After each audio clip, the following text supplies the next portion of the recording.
Olá! Muita gente conhece o meu nome, mas poucos conhecem de verdade o homem por trás do mártir. Hoje, eu quero compartilhar a minha história, sabe? Contar a jornada de como a busca por liberdade e por justiça me guiou até me tornar um símbolo da Inconfidência Mineira. Meu nome de batismo é Joaquim José da Silva Xavier, mas a história me deu outro nome, um que ecoa até hoje com a luta pela liberdade do Brasil. E é essa história, a minha história, que eu vou contar agora. Então, a pergunta é: como é que um homem chamado Joaquim se tornou o Tiradentes que a história conhece? Bem, a minha jornada começa lá em Minas Gerais, numa época em que o Brasil ainda era colônia, respirando aquele ar pesado do domínio de Portugal. Eu nasci em 1746, numa fazenda perto de São João del Rei. E olha, a vida me testou desde muito cedo. Fiquei órfão ainda jovem, o que me obrigou a encontrar meu próprio caminho. Fui morar com o meu tio, que era dentista, e foi com ele que aprendi o ofício que, mais tarde, me daria o meu apelido. Mas meu destino era outro. Em 1780, buscando um propósito maior, eu entrei para a Cavalaria dos Dragões. Pois é, o apelido Tiradentes veio do ofício que eu aprendi com meu tio. Eu viajava por toda Minas Gerais, aliviando a dor das pessoas, um dente de cada vez. Mas enquanto eu curava os corpos, eu via a alma do meu povo adoecendo sob a opressão. Senti que precisava fazer mais. A cavalaria foi o meu caminho. E lá eu subi até o posto de alferes. E foi justamente como militar, viajando por nossas terras, que meus olhos se abriram para a dura realidade do meu povo. Foi ali que uma chama de revolta, começou a se acender dentro de mim. Nas minhas viagens, eu não via só paisagens. Eu via o rosto cansado da nossa gente. Em cada conversa, eu ouvia a mesma história de dificuldade, de aperto. E a razão era clara. A nossa riqueza, o nosso ouro, era todo sugado por Portugal, deixando para nós só o sofrimento e a miséria. E o auge de toda essa exploração tinha um nome: derrama.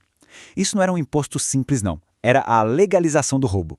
Se a nossa produção de ouro não batesse a cota absurda que a coroa exigia, eles simplesmente invadiam as casas e tomavam os bens das pessoas para pagar a conta.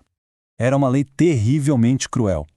Imagine só, ver o fruto do seu suor, os seus poucos pertences, serem arrancados das suas mãos para pagar uma dívida que nem era sua, tudo para encher os cofres de um rei distante. Isso não era governo, era tirania. E eu não podia mais aceitar aquilo calado. Essa indignação, essa revolta não era só minha. Ela começou a conectar pessoas e a transformar conversas em um plano, num sonho de um futuro diferente para o nosso Brasil. E eu não estava sozinho, não.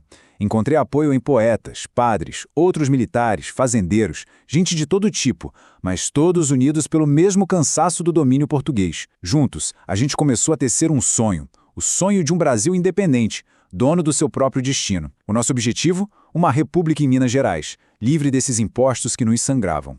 Esse nosso plano de revolução, esse movimento pelo nosso sonho de liberdade, ficou conhecido na história como a Inconfidência Mineira. Era a nossa conspiração pela independência. Simples assim.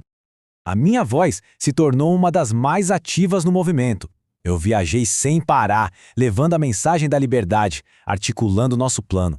A gente decidiu que o estopim seria no dia da derrama.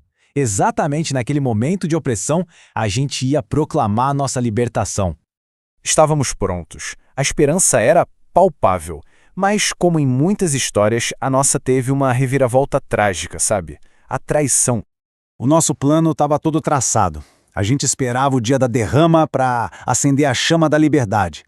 Mas a lealdade, às vezes, é frágil. Um dos nossos, Joaquim Silvério dos Reis, ele escolheu salvar a si mesmo, trocando o nosso sonho, a liberdade de um povo inteiro, pelo perdão de suas dívidas pessoais. Ele nos entregou. A consequência foi devastadora. Fomos todos presos. E nos interrogatórios, ficou bem claro que a coroa me via como a cabeça de tudo. Diante disso, eu tomei a minha decisão. Assumi toda a responsabilidade. Se um de nós deveria pagar o preço mais alto, que fosse eu. Fiz isso para proteger meus companheiros. Essa data, ela marca o fim da minha vida, mas, de certa forma, o começo do meu legado. Foi o dia da minha execução, um dia que se tornaria um símbolo para o país. A sentença foi a morte. Me enforcaram em praça pública, lá no Rio de Janeiro. E para que a mensagem ficasse clara, meu corpo foi desmembrado e as partes espalhadas pelas estradas de Minas. Eles queriam que servisse de exemplo, um aviso para calar qualquer outra voz que ousasse se levantar contra Portugal. Mas a história ela tem um jeito curioso de subverter as intenções, não é? O que deveria ser um final, um aviso para gerar medo, acabou se tornando um começo. O plano deles deu completamente errado. A tentativa de me usar como um símbolo de medo se transformou no exato oposto. A minha morte não silenciou o sonho de liberdade. Pelo contrário, fez com que ele ecoasse ainda mais forte no coração do povo brasileiro. E foi assim que o homem Joaquim José foi transformado no mártir Tiradentes. Minha condenação e morte por uma causa maior me tornaram um símbolo, uma inspiração para as gerações futuras que continuariam a lutar pela independência. E a prova disso é que a data da minha morte, o dia 21 de abril, hoje é um feriado nacional, um dia para que o país inteiro pare e se lembre do preço da liberdade e da importância de lutar por justiça. Eu morri sonhando com um Brasil livre. E embora eu não tenha visto esse sonho se realizar, eu sei que meu sacrifício não foi em vão.